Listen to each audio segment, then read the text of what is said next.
Hello. So another top tip, research opportunities. So why do we need to research opportunities? Well, it gives us an opportunity to understand the client's overall drivers and where this project or contract fits in their grand master plan. It helps us understand their values and ethos, their vision, where they think they're going and how this all fits in amongst that strategy. It helps us really understand what their definition of a good supplier is. What do they want you to look and feel like, to behave like? How do they want you to interact with them?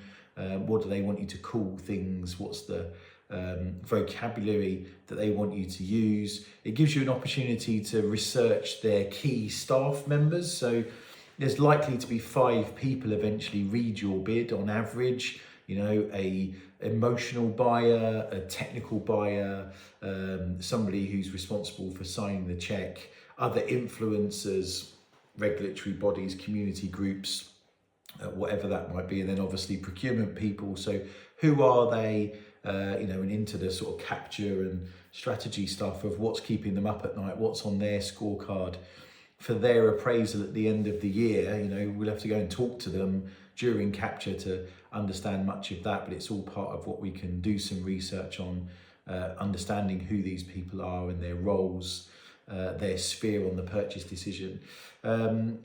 It helps us gain an understanding of their levels of knowledge, capability and capacity. Who are we dealing with? How competent are they? How much capacity do they have? And then we can shape our communications once we understand that to suit. If they're detail orientated people, we may give them obviously more detail. If they're very busy, high level, high art people, we might give them something a bit shorter. And so where do we find these types of information? Well, internally, you may well have people that have worked with the client before, and have worked for that client whilst working at competitors. You may have previous bids that you've written to them, account plans or capture documents for other opportunities in the past, and you may well be able to get hold of publicly available information too. And then externally, obviously, you could go and talk to previous or similar clients. You might have relevant connections with consultants that are upstream of you or supply chain members that the client currently works with.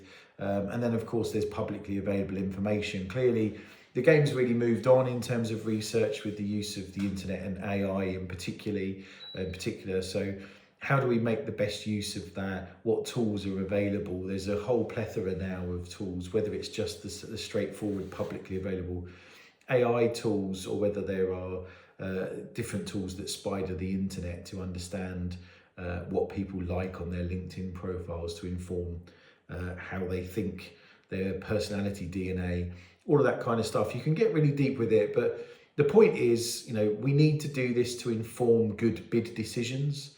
Are these the sorts of people we want to work with? How well placed are we? Who have they worked with in the past? Who have they spent money with? Are we even going to be at the races? Does our solution match the sorts of things they're looking for? So it helps us make good bid decisions, but it helps us also write much more compelling bids. We should not be writing bids to strangers. We need to research these people and then engage them through the capture process, ideally pre-bid, so that we can write that love letter telling them about how our solution delivers so much more value than anyone else's. And so research is a fundamental cornerstone of how we do that. So very best of luck with it.